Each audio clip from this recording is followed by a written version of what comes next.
Thousands have been evacuated from the border areas near Ukraine's Kharkiv as Russia claims it has captured 4 more villages in the country's northeast. This is in addition to the 5 villages that Russia claimed to have captured on Saturday in Kharkiv. According to the Kharkiv governor, over 4,000 people have been evacuated and several have been killed as Russian troops reported gains on the battlefield. The region has come under 32 drone strikes in the past 24 hours. Ukraine says its troops are holding out against further Russian advances. However, the situation has deteriorated significantly. Ukrainian forces continue to be outnumbered in infantry, armory and ammunition on the ground.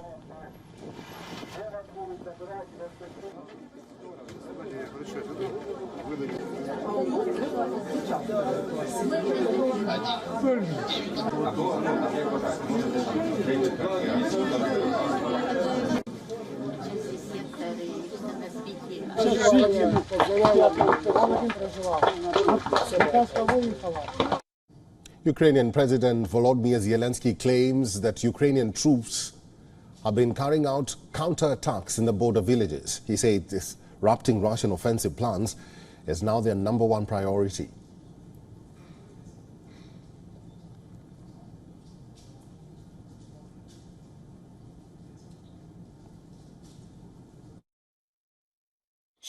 Today the focus is primarily on the front line, on the situation in our areas where there is the highest risk of Russian offensive. Our defensive operations continue in the Kharkiv region. A Ukrainian missile hit a multi-story structure, taking down a whole section of the building. The attack killed at least 7 and injured over 17 in the Russian city of Belgorod. Moscow described the incident as a terrorist attack on residential areas. The attack was carried out using Tochka-U, Vampire and Olka missiles and rockets. The city has been subjected to massive Ukrainian shelling, and this is according to officials. Last month, President Vladimir Putin suggested establishing a buffer zone inside Ukrainian territory due to the attacks on Belgorod. Russian Defense Ministry said on Sunday it destroyed 2 Soviet-era conventional ballistic missiles launched overnight over Belgorod region.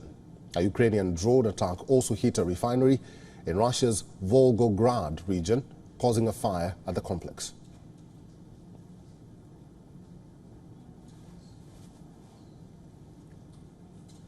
Peter Kuznick is a professor of history and director of the Nuclear Studies Institute at American University and is now joining us from Washington, D.C. Welcome, Professor. We have seen Russia taking advancements in Kharkiv. What does this say about the war? In your view, what direction will the war take henceforth? Very difficult position now, both in terms of manpower and in terms of weaponry. And so Russia is taking advantage of that. They had been moving in the east and the south. Now they've added this offensive in the north. And so the Ukrainian lines were already stretched very thin, and Russia was making incremental gains in the south and the east. Now Ukraine is forced to move many of those troops to protect in the north around Kharkiv, which weakens them further in the south and the east.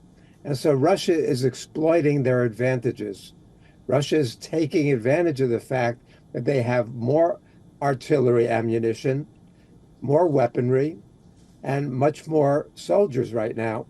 So Ukraine has passed new legislation that allows them to draft more Ukrainian citizens, but that doesn't go into effect for another week, and then it will require months of training. So Ukraine is going to be in a weakened position for quite some time. Nobody has any optimistic assessment of anything that would happen from Ukraine's standpoint in 2024.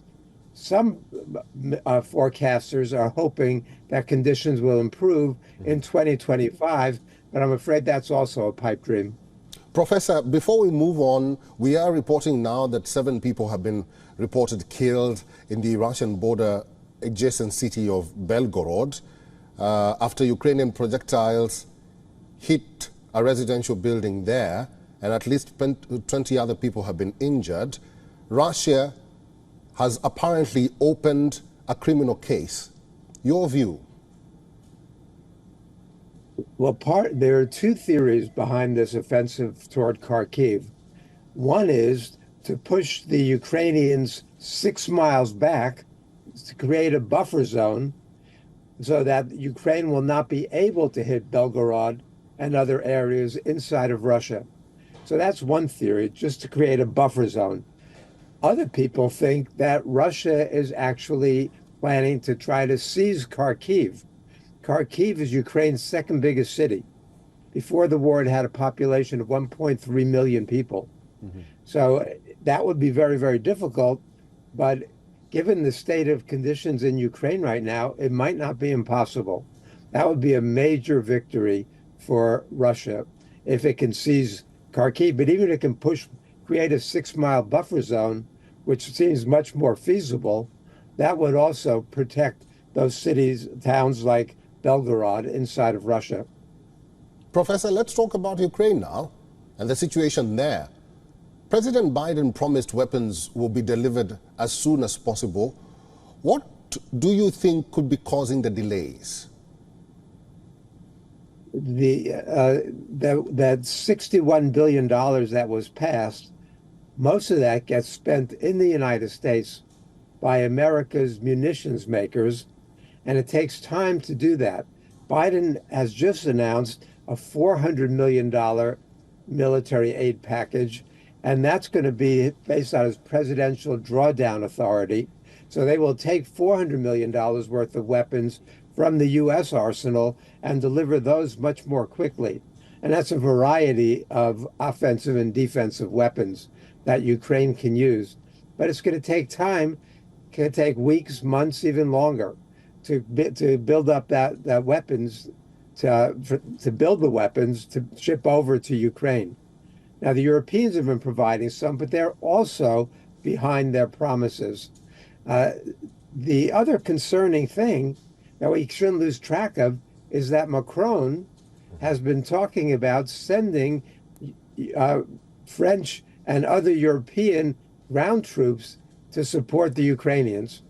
We also think that with the F-16s and other advanced weaponry arriving, it's possible that NATO forces will be there to help target and possibly to help use those weapons. All of these are a serious escalation. Okay. Putin has been making a lot of saber rattling about tactical nuclear weapons.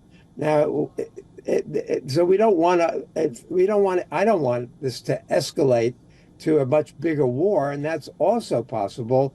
The more desperate Ukraine becomes, the more possibility that this situation escalates into potentially World War III. And that's what we especially have to make sure to prevent. All right. We're out of time now, Professor. Thank you very much for talking to us. I've been talking to Peter Kuznick, who's a professor of history and director of the Nuclear Studies Institute at American University. Professor, thank you once again. Thank you.